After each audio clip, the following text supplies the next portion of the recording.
Hello, welcome to another video with Paula Anderson, coach and consultant. I am your instructor, Paula Anderson. And before we get into the topic of this video, I want to give you a little bit of my background. So I have a bachelor's degree in English, a bachelor's degree in journalism with an emphasis in public relations, have a master's degree in journalism and strategic media, have a graduate certificate in leadership. So this video, we're going to talk about SMART goals for the CPC exam.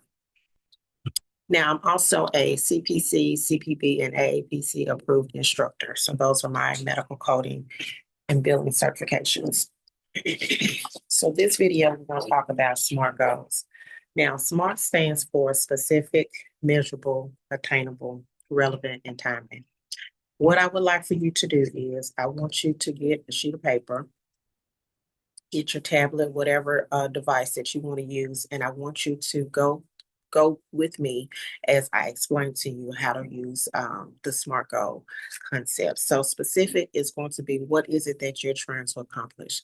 So if you are trying to develop your study skills and a strategy for remembering and retaining information, that's going to be your specific goal. You're going to develop a strategy and a consistent study routine.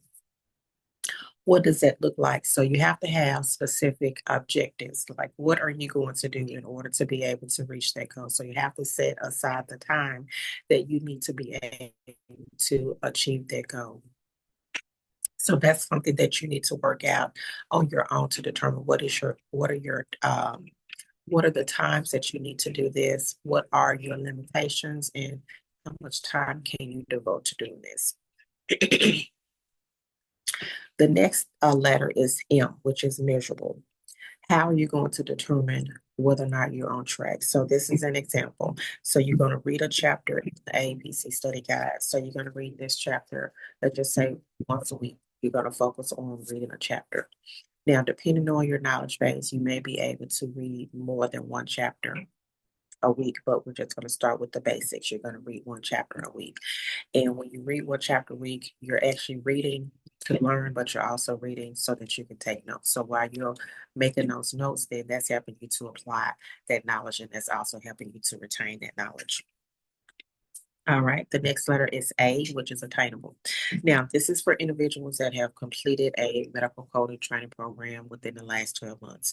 So you want to give yourself enough time. As I mentioned in another video, my learning styles video, so make sure that you go back and watch that video. Learning is a process, so you cannot learn things overnight.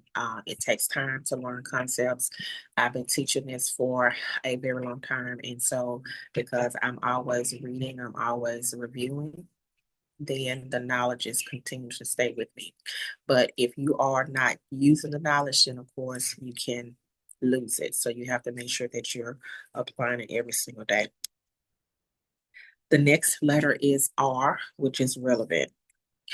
So you want to think about how is medical coding working? How is the workforce in your city or your state? So go to a job center that's in your state to find out what the actual what the outlook is. You can also go to the U.S. Statistics of Bureau of Labor Statistics, and you can find out whether or not this is a job that is where there are openings in your state. So you want to start looking at the job outlook before you actually even get into the industry, because if the ultimate goal is for you to have a job, then you want to make sure that you're able to have one.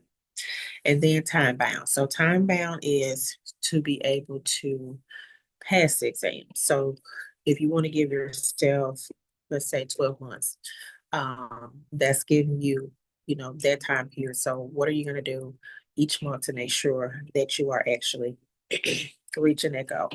So when I got my CPB, so I started studying for the CPB in 2024.